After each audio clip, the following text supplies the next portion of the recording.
Nesse vídeo eu vou falar de um assunto muito sensível que durante muito tempo moldou o meu emocional, a minha saúde mental e a minha relação com a universidade, que foi o fato de ter reprovado uma disciplina na faculdade de medicina. Quer saber um pouquinho de como aconteceu essa história? Fica aqui comigo até o final desse vídeo.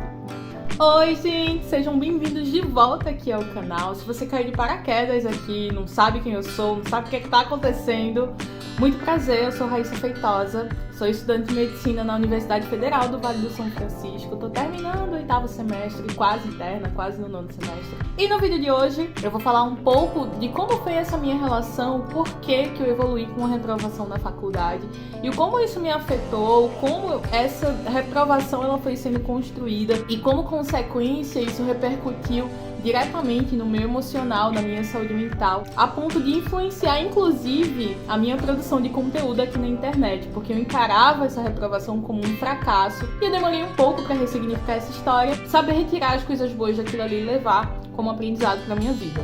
E são essas ferramentas de habilidades socioemocionais, de inteligência emocional que eu consegui aplicar para mim, que hoje eu vim comentar um pouquinho para vocês também. Se você está passando por uma situação parecida, de uma dificuldade que está enfrentando, não somente na faculdade, eu acredito que essas ferramentas elas vão ser importantes para lhe ajudar a tomar uma decisão mais consciente e saber controlar um pouco essas emoções. Para contextualizar como foi que aconteceu esse episódio, eu queria lembrar para vocês de como foi que eu fui parar na faculdade. Tem um vídeo detalhando direitinho como foi a minha trajetória até a medicina, vou deixar ele linkado aqui embaixo. Mas resumindo, eu fiz 4 anos de cursinho, que foi um período já bastante desgastante, de muita dedicação, foi um período de muitas renúncias também, e esse meu processo de autoconhecimento e autocuidado na época do cursinho era algo muito imaturo ainda. Eu não priorizava momentos de lazer, eu não tinha pausas que me faziam refletir e como é que os reflexos desse estudo e dessa sobrecarga de estudos refletiam diretamente no meu emocional, na minha vida. E tanto é que no decorrer dos anos, apesar do meu crescimento e amadurecimento em relação ao conteúdo teórico, então nos simulados do curso eu conseguia me sair muito bem, me destacar de uma forma muito interessante, progredindo mesmo. Quando chegava no momento da prova, aquilo ali parecia que tinha ido tudo por água abaixo, porque o meu desempenho era muito ruim. Eu não conseguia administrar as minhas emoções e chegava na hora do Enem, na hora da prova, eu travava.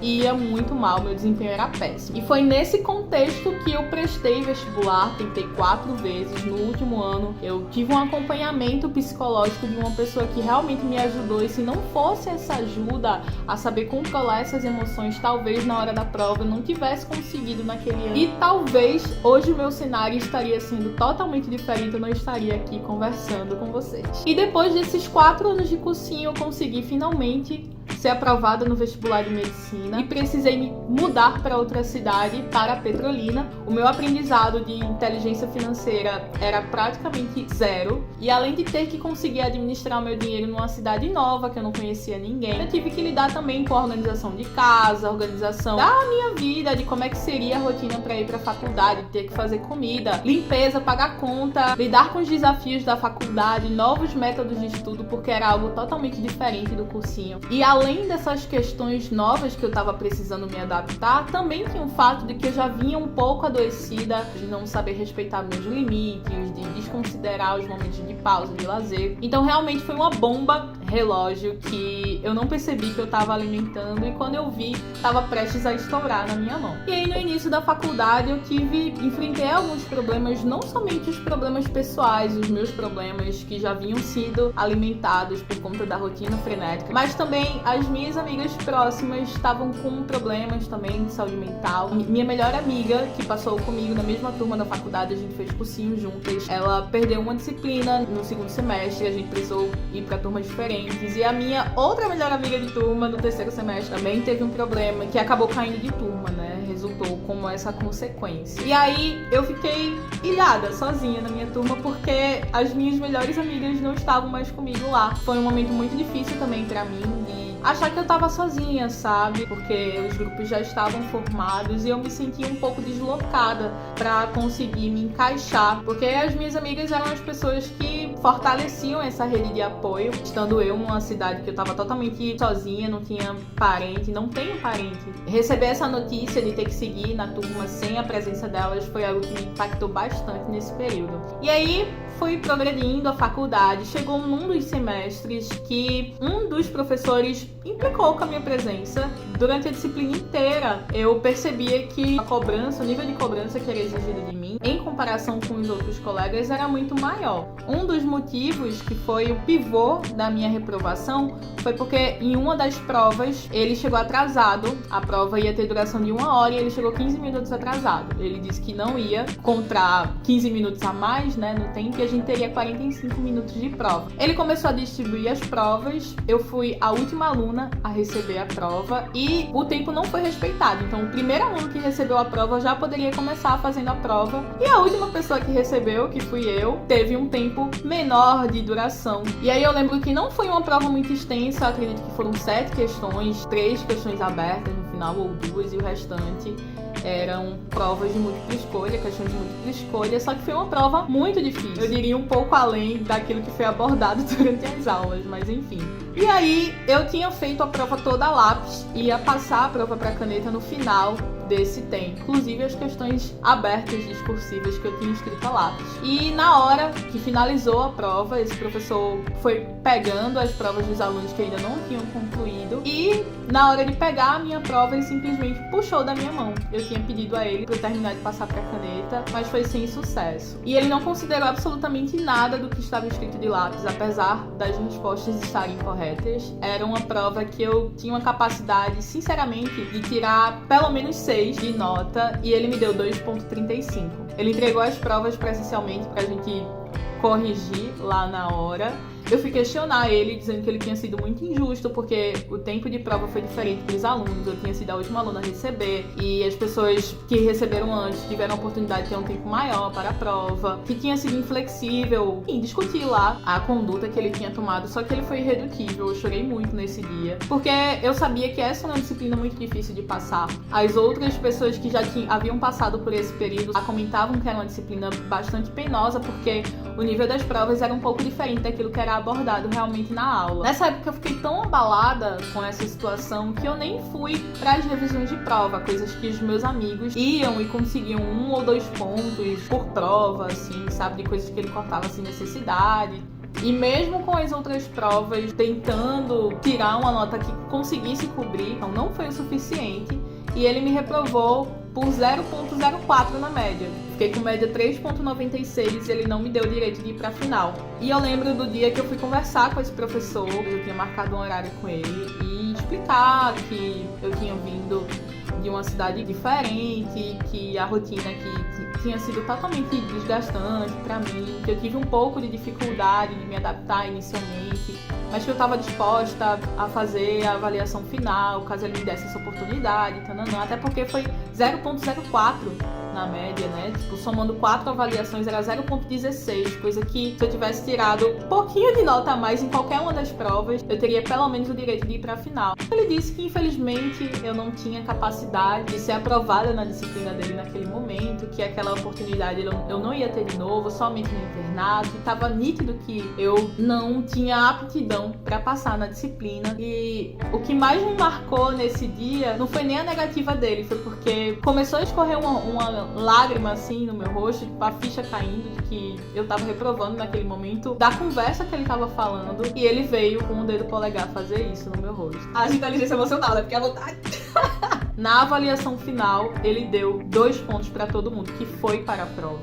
Então, nunca foi pelo 0,04, que foi realmente na intenção de querer trazer um boi de piranha, de querer me reprovar. Na época, o que foi que aconteceu também pra contribuir? E aí passou essa situação, eu fiquei muito triste, muito triste. Eu cheguei em casa arrasada. Eu dormi de tanto chorar, pra vocês terem noção. Tinham outras provas ainda que eu precisava dar conta, tinha seminário para apresentar e juntando os meus caquinhos eu fui com aquela sensação de que aquela turma não me pertencia mais. Esse era um discurso que internamente vinha sempre à tona, a perceber que as minhas melhores amigas não estavam mais ali, era como se eu estivesse sozinha, todo mundo ali tinha passado, sido aprovado naquela disciplina e eu tinha reprovado. Então todo esse sentimento de autossabotagem, ele veio à tona. E aí qual era o problema de ter reprovado essa disciplina? Trancava praticamente todo o curso. Do semestre seguinte em diante, sempre tinha uma disciplina que dependia dela inicialmente. Tinha esse pré-requisito para ser cumprido e, no caso, eu havia reprovado. E aí, pandemia estourou em março de 2020, logo no começo do semestre. E a minha universidade suspendeu o semestre letivo. Então, 2020.1 acabou. Você se matriculou, paciência. Beijinhos. Quando a gente abrir o SIGA de novo, vai ter uma nova matrícula. E aí a gente vai reformular o que a gente faz. Quando o semestre abriu de novo para uma nova matrícula, uma das disciplinas que eram trancadas por essa disciplina que eu reprovei não estava com pré-requisito. E eu consegui me matricular nessa disciplina de forma remota, porque como não tinha pré-requisito, não tinha como o professor me barrar ou ser impedida de cursar a disciplina. E para eu fazer a engrenagem andar, para tudo se encaixar direitinho em cada semestre, para no final do 8º período, que é o que eu tô agora, eu conseguir finalizar toda a carga horária e entrar no internato, e para entrar no estágio no internato, a gente não pode dever absolutamente nada do ciclo acadêmico. Eu tive que dar muitas voltas, falar com muita gente, chorar, ter crise de ansiedade. Foi um período muito desgastante. E tudo isso no meio de uma pandemia, depois de um processo que eu já estava muito adoecida. Todo esse processo de desgaste, de ter que falar e não sei o que, e a todo momento ver aquela possibilidade que poderia dar certo, dar errado, sempre era um desespero, era uma sensação de angústia muito grande, porque eram 6 meses da minha vida que estavam em jogo. Eram 6 meses a mais morando longe, dando despesas para os meus pais, juntando todos os meus caquinhos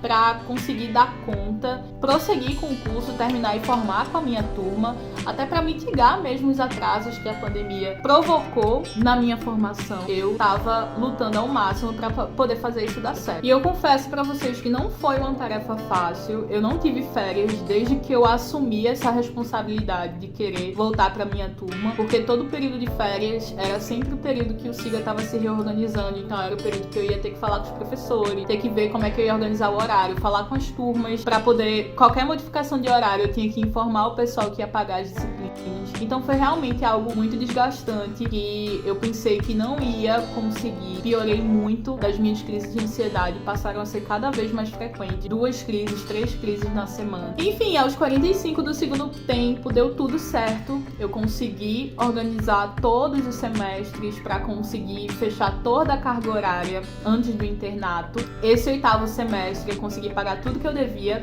Foi um semestre extremamente pesado, porque eu tive que pagar 9 disciplinas para poder dar conta de tudo, mas deu certo. Eu tô finalizando o 8º semestre. E aí, o que foi que eu aprendi com essa lição toda? A gente precisa saber escolher as batalhas que a gente vai lutar. Eu não entendi até hoje o motivo da perseguição, mas também, sinceramente, eu não preciso entender. A situação já passou. Se eu ficar remoendo essa história, alimentando isso com emoções ruins, a única pessoa que se prejudica com essa história sou eu mesma. E mesmo não compreendendo quais foram os mecanismos que levaram a ele querer me perseguir, tipo, o problema está comigo, o que foi que eu fiz, comecei a observar a situação de uma forma diferente. O que é que eu posso aprender com isso? Como é que eu posso moldar, trabalhar o meu emocional para nesses momentos de pressão, de trabalhar com emoção, com desespero, não deixar que as minhas emoções aflorem e dominem os meus comportamentos, que eu possa ser um pouco mais analítica, um pouco mais racional na hora de tomar certas condutas, certas decisões. E isso, gente, ajuda a gente a seguir em paz. Muitas vezes a gente fica olhando para o passado com um retrovisor aqui na nossa frente, sempre olhando os fatos que aconteceram no passado e esquece de tomar atitudes no presente. Se eu ficasse remoendo hoje as atitudes, os comportamentos que esse professor teve comigo, provavelmente eu ia me sentir triste, cabisbaixa, incapaz, fracassada, porque são as emoções e os sentimentos que remetem a essa situação ruim que aconteceu comigo. Mas a partir do momento que eu ressignifico isso, encaro de uma forma diferente, de uma oportunidade de trabalhar o meu emocional, emocional para não me abalar tão facilmente quando essas situações ruins acontecerem novamente, melhore a forma que eu interajo com o meu corpo e interajo comigo mesmo. A forma que a gente reage, a forma que a gente interage quando a gente sente uma emoção pode definir o nosso futuro, as nossas estratégias, a nossa forma de encarar o mundo, encarar os problemas. E a vida pode se tornar mais leve ou mais pesada, dependendo da forma que a gente encara isso. Hoje eu tô numa situação muito mais confortável, feliz que eu vou conseguir entrar no internato com a minha turma, diminuir um pouco essa diferença do atraso que a pandemia acabou provocando. Tô me cuidando, tô cuidando da minha saúde mental, tô fazendo terapia, mas eu espero que o aprendizado, a mensagem final desse vídeo, quando a gente tem consciência das nossas emoções e a gente consegue trabalhar a maneira que a gente reage a elas, a nossa vida pode se tornar melhor ou pior. E essa responsabilidade de como a gente encara as nossas emoções, ela é única e exclusivamente nossa. E isso pode ser trabalhado, pode ser aprendido. Eu não era a pessoa mais equilibrada do mundo, que sabia lidar com as emoções. Até hoje eu tenho um pouco de dificuldade, mas todos os dias é um novo dia pra gente aprender um pouquinho mais a se conhecer, a se cuidar e a se preservar para ter uma vida com um pouco mais de qualidade. Espero muito que vocês tenham gostado desse vídeo. Se gostou, não esquece de deixar o joinha aqui embaixo. É muito importante para o YouTube entender que você se identificou com essa mensagem e comece a encaminhar elas para outras pessoas também, tá? Se inscreve no canal caso você não seja inscrito. Qualquer coisa quiser falar comigo, eu vou deixar o meu Insta e o meu Twitter aqui embaixo. Você pode falar comigo e a gente troca uma ideia por lá, tá? Cheiro e a gente se vê numa próxima. Tchau!